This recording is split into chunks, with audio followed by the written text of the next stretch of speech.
Agradeço o convite para estar aqui e falar um pouco sobre evidência de mundo real dos biosimilares. Irei falar um pouco sobre o impacto da evidência do mundo real em estudos para os biosimilares e como é que nós, no fundo, prevemos ou antevemos que ele tenha impacto na nossa utilização dos biosimilares. No fundo, os benefícios de todos estes medicamentos biosimilares têm fundamentalmente a ver com a redução do custo do tratamento. Não só mais doentes tratados, mais opções de tratamento, mais autonomia também de prescrição e de liberdade de utilização de vários medicamentos biológicos, no fundo para melhorar os outcomes dos doentes e da nossa capacidade de tratar mais e melhores doentes. No fundo, estes são os benefícios dos medicamentos biosimilares. Neste contexto, o potencial dos biosimilares é potencialmente a maior escolha que nós temos, fundamentalmente, e a economia significativa de custos. Por exemplo, na Europa e nos Estados Unidos, as previsões são de gerar uma economia total de 56 a 110 bilhões de euros ou dólares nos próximos 5 anos. E certamente a economia real desta escolha pelos biosimilares poderá depender em grande parte das políticas adotadas, não só pelos reguladores e pelos pagadores, mas também por clínicos e por todos os profissionais de saúde que utilizam os biosimilares.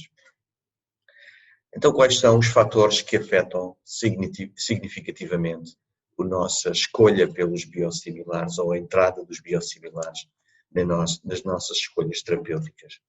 Fundamentalmente, as decisões com participação, as decisões no fundo, partilhar os custos com a utilização dos biosimilares. E também aqui a confiança necessária por parte dos doentes, por parte dos clínicos, que no fundo terão certamente aqui essa confiança redobrada e aumentada com a demonstração do valor de segurança, da eficácia e de custos menores de tratamento. Neste contexto, estes 3 pontos de segurança, eficácia ou eficiência e os custos baixos de utilização e de tratamento serão e terão de ser apoiados fundamentalmente pela evidência de mundo real, ou seja, os ensaios clínicos fundamentalmente dão-nos a evidência do desenvolvimento do medicamento, mas dão-nos essa eficácia que nós precisamos do medicamento. Mas a eficiência do medicamento no mercado, na vida real, na utilização da prática diária clínica, terá de ser suportada por outro tipo de estudos, que são, no fundo, são estes estudos de a vida real ou evidência de vida real. Quais são então as preocupações fundamentais dos prescritores e dos doentes relativamente aos biosimilares? Bom, elas são, se nós olharmos para a confiança,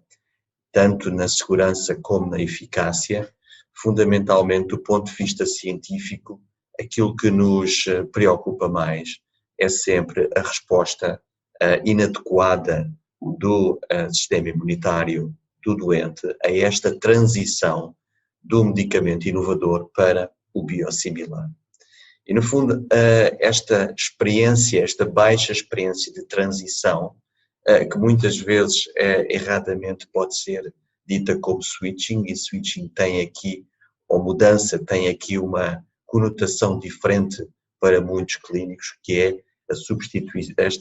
esta substituição pode ser uma substituição que muitas vezes é conotada por uma alteração do mecanismo de ação do medicamento. No fundo, os biosimilares não vão alterar o mecanismo de ação do medicamento, é apenas uma transição de um medicamento produzido por um fabricante para outro fabricante. E esta transição, fundamentalmente, é o que preocupa mais os prescritores e os doentes, se ela vai ou não resultar naquilo que nós chamamos como falência secundária à mudança. Então, fundamentalmente, um dos problemas principais do ceticismo relacionado com os biosimilares tem exatamente a ver com estas notícias ou muitas vezes, estes dados que têm acontecido ao longo dos anos relativamente às considerações de segurança. Mas deveríamos olhar para todas elas e as mais graves que ocorreram, como síndromes de resposta eosinofílica, síndromes de imunogenesidade à trombopoetina, esta resposta, no fundo, de anemia à utilização da eritropoetina nos anos 90 por alterações da formulação da eritropoetina, imunogenesidades relativamente aos fatores de crescimento, ao filgastrim e também a algumas vacinas. Mas, no entanto, todas estas considerações de segurança apenas ocorreram com medicamentos originais, medicamentos que nós consideramos de referência. Nenhuma destas situações graves de segurança de utilização do medicamento realmente ocorreram desde a entrada dos biosimilares ou com biosimilares. Então, fundamentalmente, nós temos que colocar sempre no contexto que devemos colocar todas estas situações. E, no fundo, se nós olharmos para esta questão de imunogenicidade, sabemos também, e daí esta pergunta da imunogenicidade relativamente aos biosimilares, é que temos dados concretos que nos dizem que a imunogenicidade, esta positividade da imunogenicidade, claramente reduz a resposta aos anticorpos anti-TNF-alfa. Ora, esta redução na eficácia aos anti-TNFs na presença de imunogenicidade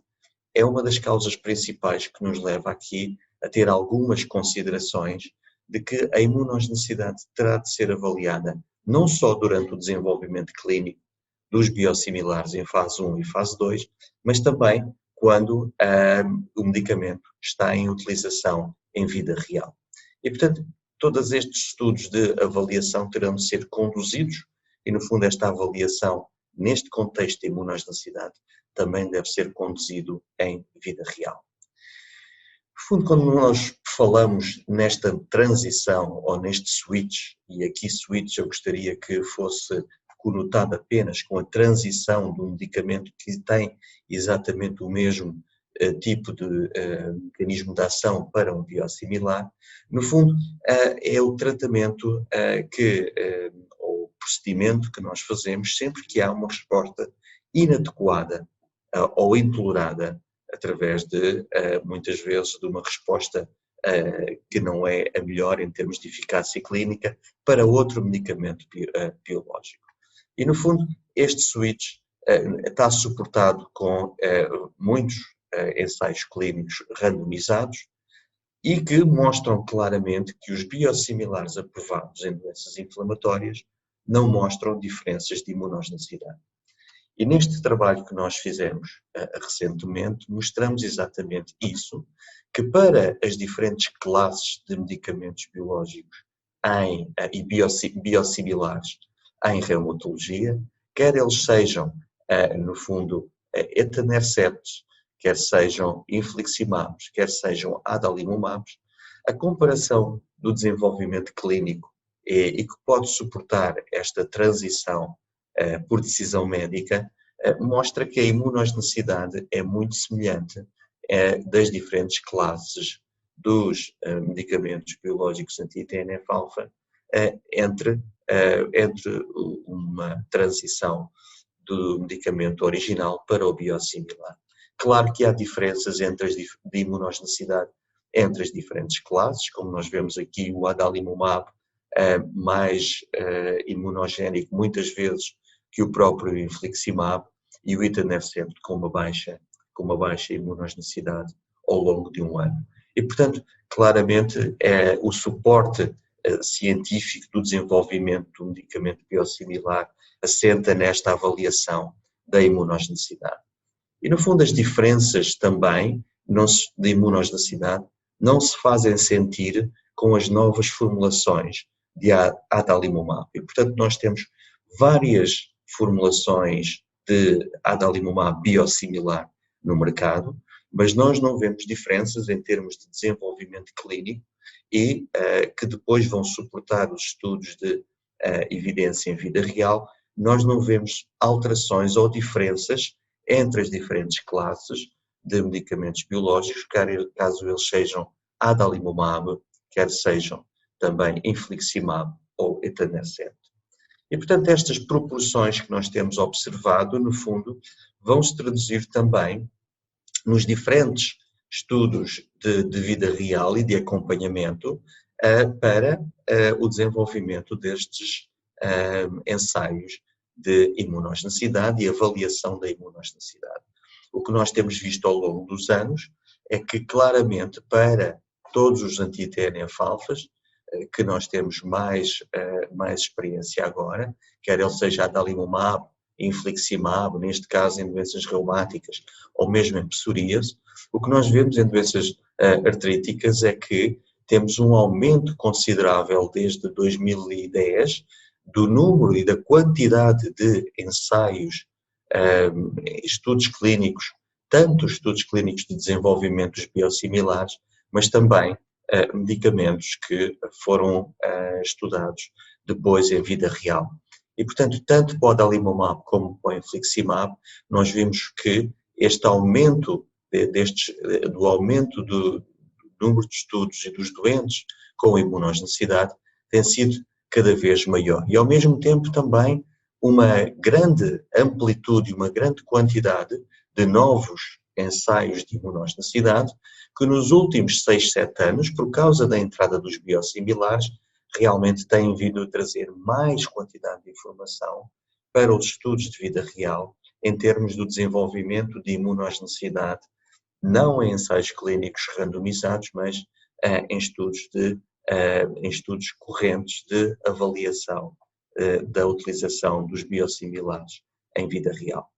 E, portanto, claramente, e se nós nos focarmos agora só mais no adalimumab e na imunogenicidade do adalimumab, vemos exatamente que também esta avaliação do adalimumab tem sido muito mais intensa, tanto em artrite reumatoide, como doença inflamatória intestinal, como em psoríase, que a quantidade de informação que nós temos vindo a gerar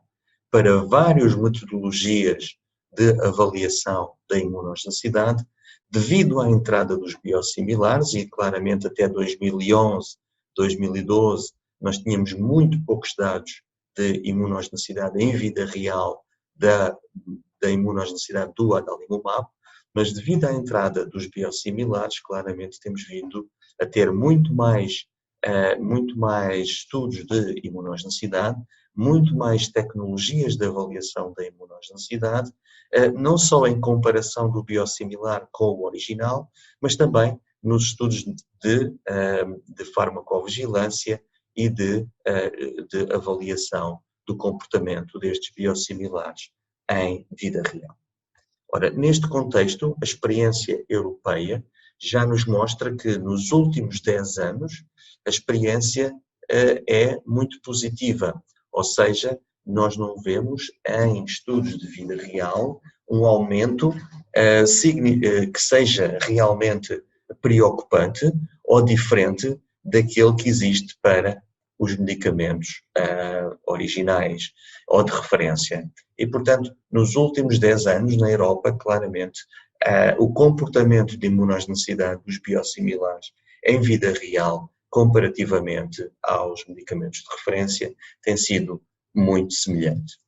E, portanto, a imunogenicidade não parece ser um problema do biosimilar. E deve ser utilizado sempre que possível, sempre que existam dados conclusivos para a otimização da terapêutica dos medicamentos biológicos na vida real. E, portanto, poderão ser utilizados como marcadores farmacológicos de identificação, no fundo, de falência do doente à medicação ou à própria doença, portanto, em termos de marcador farmacológico a imunogenicidade pode ser utilizada para todos os medicamentos. Em termos de marcadores de farmacovigilância, para avaliar em todos os medicamentos biológicos, todos os anti-TNF-alfas neste caso, quer sejam medicamentos de referência ou biosimilares, claramente existem aqui algumas diferenças de qualidade que levem, no fundo, a algumas alterações nos nossos indicadores de segurança. Alguma correlação potencial com efeitos adversos e uma associação com esta resposta clínica ou com estas falências terapêuticas que possam ocorrer. No fundo, esta gestão até da dosagem de fármaco pode ser muito importante em vida real para a utilização mais racional do medicamento. E, portanto, a imunogenicidade é claramente algo que deve ser feito, não só para os biosimilares, mas utilizada também sempre que possível, sempre que existam dados para todos os medicamentos biológicos. E depois temos esta transição não médica, e esta transição não médica fundamentalmente é muitas vezes sem o conhecimento ou sem a concordância do próprio clínico. E esta motivação é sempre uma motivação ou da preferência do próprio doente ou também de contenção de custos. Então, fundamentalmente, é importante nós percebermos se esta evidência de vida real, a importância que ela pode ter para esta avaliação desta transição não médica. No fundo, o que nós sabemos desta evidência de vida real mostram que esta transição do biosimilar nesta evidência que nós temos de transição não médica mostra fundamentalmente que a preocupação muitas vezes é mais um mito do que um facto. E no fundo, se nós olharmos para a literatura científica que existe acerca deste aspecto, e temos aqui um exemplo de literatura científica abordada e nesta revisão sistemática até 2017, desde 1993 até 2017, com múltiplos biosimilares, não só anticorpos monoclonais, mas pequenas moléculas, mostra claramente nestes 90 estudos que envolvem 7 estruturas moleculares, estruturas de diferentes medicamentos, mostram que, no fundo, mais de 15 mil indivíduos avaliados neste estudo, com mais de 700 milhões de dias de tratamento, não houve aqui uma alteração significativa do ponto de vista da segurança, eficácia ou imunogenicidade. E, portanto, os resultados de vários estudos parecem vir a demonstrar que existe um baixo risco de problemas de segurança ou perca de eficácia e, fundamentalmente ainda, o risco que nós estamos a discutir é uma hipótese, continua a ser uma hipótese, que continua a ser abordada e avaliada, mas continua a ser claramente uma hipótese e não é um facto provado até hoje. E, portanto, o que é que significa isto de evidência de vida real? Fundamentalmente, evidência de vida real é esta avaliação da utilização potencial de benefícios e dos riscos que a utilização diária deste medicamento pode trazer. Existem vários estudos que podem, no fundo, resultar nesta evidência de vida real ou de gerar estes dados, mas fundamentalmente o que nós temos vindo a observar é que nos últimos anos, e no fundo esta evidência clínica da eficácia e segurança do medicamento tem claramente vindo a ter mais preponderância na avaliação do medicamento. Então, fundamentalmente, os estudos mais importantes que nós podemos gerar aqui não são os estudos normais de ensaios clínicos randomizados, mas são estudos observacionais, estudos híbridos, estudos clínicos híbridos, estudos observacionais prospectivos e estudos muito de observação pragmática, mais de avaliação da própria resposta do doente ao medicamento. Fundamentalmente temos vários tipos de fontes de dados, desde base de dados, desde as bases de dados de gestão do próprio doente, estudos de avaliação populacional, estudos observacionais e, no fundo, esta avaliação contínua é importante para gerar esta evidência de utilização dos biosimilares em vida real. Neste estudo, por exemplo, desta substituição ou transição não médica dos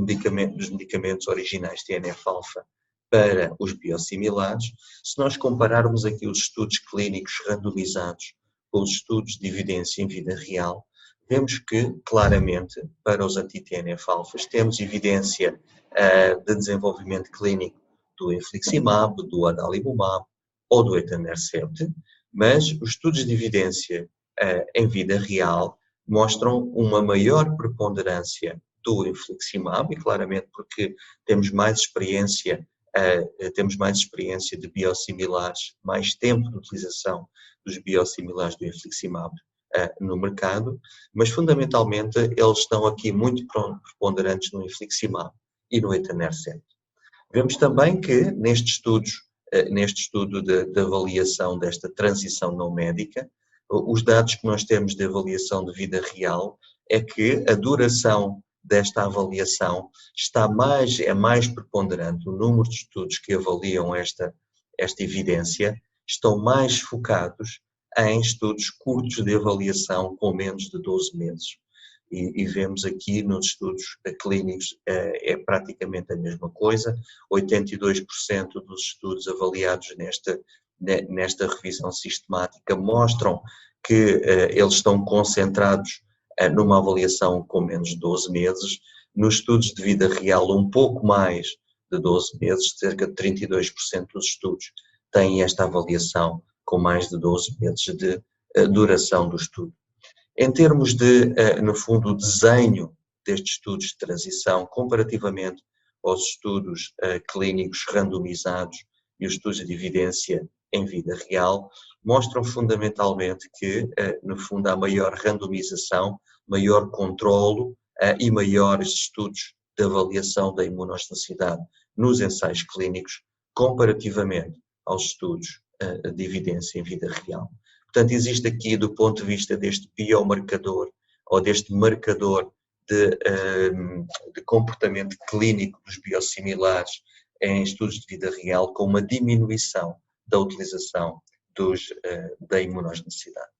E, no fundo, em termos de descontinuação, o que se observa nestes estudos é que, se nós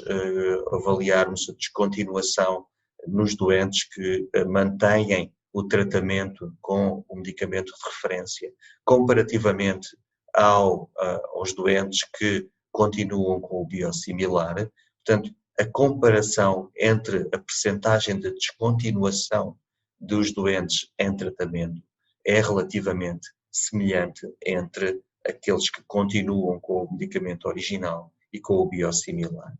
E da mesma forma avaliamos isso naqueles estudos de evidência em vida real, que utilizam um controlo, estudos controlados e estudos não controlados. E vemos aqui estes dois estudos aqui que mostram uma maior descontinuação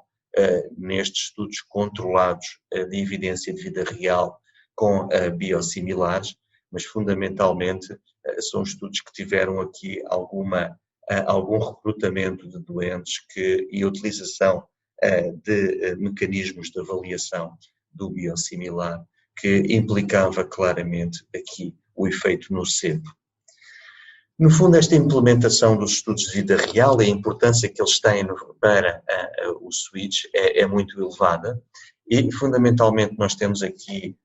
o papel importante do médico na implementação destes estudos de transição que, no fundo, vão levar aqui também a que outros profissionais de saúde possam continuar o trabalho iniciado pelo médico. E, portanto, a importância desta monitorização é muito grande por parte nos estudos de evidência de vida real. A resposta aos biosimilares deve ser monitorizada, os efeitos secundários devem ser reportados, esta adesão à terapêutica e a compliance necessária a essa monitorização também avaliada e, no fundo, esta substituição do medicamento original pelo biosimilar dá-nos aqui uma oportunidade de gerar dados clínicos sobre o medicamento, sobre a utilização dos anti-TNF-alfas. Quais são os doentes que são, no fundo, ótimos para esta substituição? Não há um consenso, há sim uma concordância que, fundamentalmente, são os doentes mais estáveis, aqueles que, fundamentalmente, poderão beneficiar desta transição do medicamento original para o biosimilar. E, portanto, o outcome, claramente, é muito mais difícil de avaliar se esta transição for feita com doentes que estão, no fundo, mais instáveis e não controlados. E, no fundo, o profissional de saúde necessita de compreender todos estes critérios clínicos e farmacológicos do biosimilar e distinguir claramente entre aquilo que é o medicamento e o doente ou a doença. E, portanto, a redução que muitas vezes nós vemos no sucesso do biosimilar tem muito a ver com este contexto em que foi feita essa substituição. E, no fundo, é necessário que essa substituição seja o mais racional e definida o mais possível do ponto de vista de comunicação, claramente para educar o doente de que não é necessário uma alteração significativa do ponto de vista da produção para que mantenha essa eficácia e a segurança terapêutica. E, no fundo, o que nós temos em termos de evidência de vida real, no fundo, substancia e vai refletir-se naquilo que são hoje, por exemplo, as práticas de farmacovigilância na Europa. Hoje, devido ao impacto que, no fundo, a evidência de vida real e os biosimilares têm no desenvolvimento de estratégias de avaliação de medicamentos,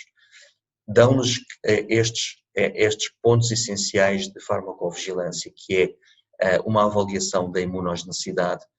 de uma forma mais ou menos frequente anualmente, esta avaliação da variabilidade de produção, qual é o impacto que ela poderá ter em termos de eficácia e segurança, e depois todos os contextos de traceabilidade, rastreabilidade e estabilidade do próprio produto. E aqui a questão da traceabilidade é muito importante para que a evidência de vida real, no fundo, seja a mais objetiva possível. E vemos que isso continua a ser um desafio, e tanto na Europa como em outros países, e fundamentalmente neste caso, mostra-se que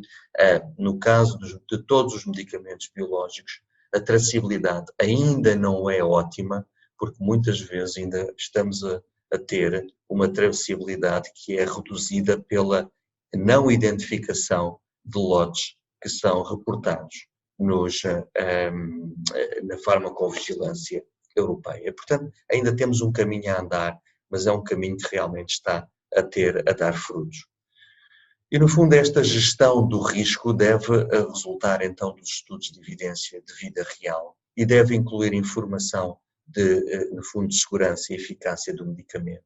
a identificação dos riscos, quais são os riscos potenciais e qual é a informação que está a faltar na própria bula do medicamento. E, portanto, é necessário que esta gestão do risco seja contínua, mas seja claramente suportada pelos estudos mais evidentes do ponto de vista de vida real. E, portanto, este slide final diz-nos exatamente isto, que, no fundo, a evidência de vida real deve avaliar e deve, no fundo, suportar toda a regulamentação de farmacovigilância para apoiar, no fundo, a utilização mais racional do medicamento biológico original e biosimilar. E que não existem diferenças fundamentais até hoje entre estes dois medicamentos e que, no fundo, isso está suportado por estratégias bem consolidadas de farmacovigilância. E, portanto, importa reportar todos estes aspectos de comparativos de efeitos secundários e de imunogenicidade, de modo a que eles sejam continuamente comunicados e avaliados. E, portanto, é necessário que estes estudos de evidência de vida real possam ajudar também à traceabilidade, rastreabilidade e gestão dos planos de risco, para que, no fundo, possamos ter aqui a utilização dos biosimilares da forma mais segura e eficaz possível. Muito obrigado pela vossa atenção e Mais uma vez, é um grande prazer ter estado convosco.